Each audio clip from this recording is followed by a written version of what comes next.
quantum physics students. Just kidding. Hello, writing students.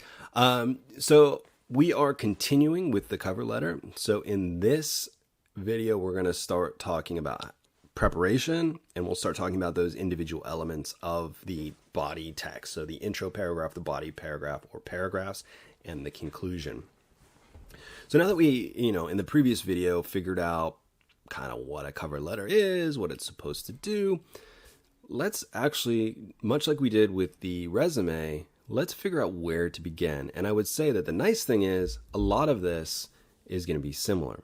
So where might you begin the drafting process? Let's say you have a job description, you read it, you created and tailored your resume for that specific job.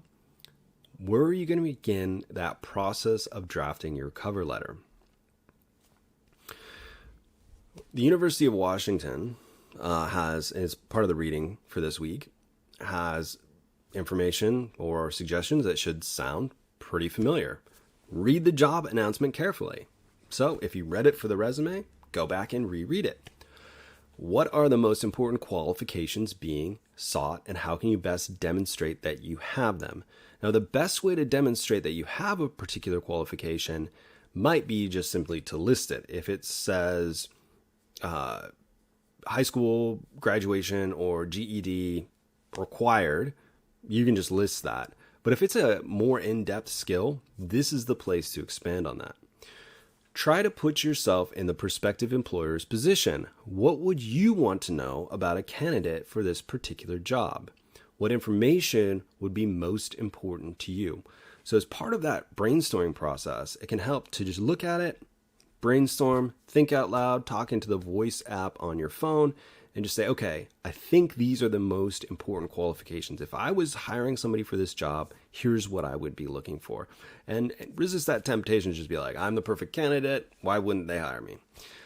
Include the most relevant attributes and experiences you possess which specifically match the job for which you're applying. So again, tailoring, and it's going to be probably more clear to a hiring manager if you have not tailored your cover letter than if you haven't tailored your resume.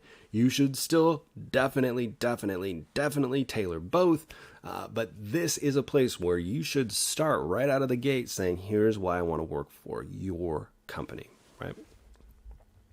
So we begin, just as we did with the resume, with reviewing the job post and identifying keywords. Again, we can incorporate those keywords into our cover letter. Go back to any additional research you've done on the company for your resume. That includes reading the business profile, looking at maybe interviews with the CEO, looking to find out what that company is all about. Even if you feel like you know pretty well, we want to go to the source, right? What does it say on their company webpage? Another thing that you can do, which we haven't talked about previously, is look on LinkedIn for employees and see what they're posting, see what qualifications or skills they have. If you don't have to stalk anybody, right? You don't have to do a whole lot. All we're doing is opening a LinkedIn profile or looking at a LinkedIn profile for somebody that works at company X and saying, oh, this person has these qualifications. I also have those qualifications. Or maybe every employee that you look at for that company is doing continual improvement, right? They're working on different things. Then you can say, hey, I love to learn new things, if it's true, right? And here's how I plan to approach things. Now, remember too, that LinkedIn is a two-way street, right? If you have a LinkedIn, make sure your LinkedIn matches with your resume, that you're representing yourself in a professional capacity. And then number 4, find out what general challenges or tasks the company is focused on, right? Again, that's to help you show you will be an asset. If their mission statement shows their goal, right, what they're trying to accomplish, how can you help them get there, right? Maybe there's only a little bit that you can contribute, but whatever it is, that's going to differentiate, right? It's going to make you stand out above somebody with similar qualifications. So once you've done that, right, and you've got kind of your homework done on the source, on the company, The next thing that I would suggest doing is brainstorming or pre-writing focused on how your experiences match the job. Again, whether you do a mind map or an outline or a shitty first draft, or you talk into the voice app on your phone, you talk to a friend, a family member, a goldfish, the goal here is to say, here's how I think what I've done matches this. And at that point, you're not worried about trying to tell the hiring manager. You're trying to remind yourself or explain it to yourself. Then think about how your experience, your enthusiasm, or your interests match that job. In other words, you could talk through this like, why am I interested in this job? So like for me, when I first applied to Shoreline, I was going into thinking, look, I've been a private tutor. I was a teaching fellow in graduate school. I've worked with students in the Writers in the Schools program through Seattle. So I've got a lot of experience teaching, not a whole lot at college level, but I am very passionate about writing and sharing writing skills and literacy. And I think that my experience teaching diverse students in different scenarios and having a track record of success matches this job. In other words, the goal of the college is to support and advance students of a variety of different backgrounds and interests, and I share that. And I think what I can bring to the table is that I have experience doing that with different age groups. And if I have experience with different age groups, I can help here.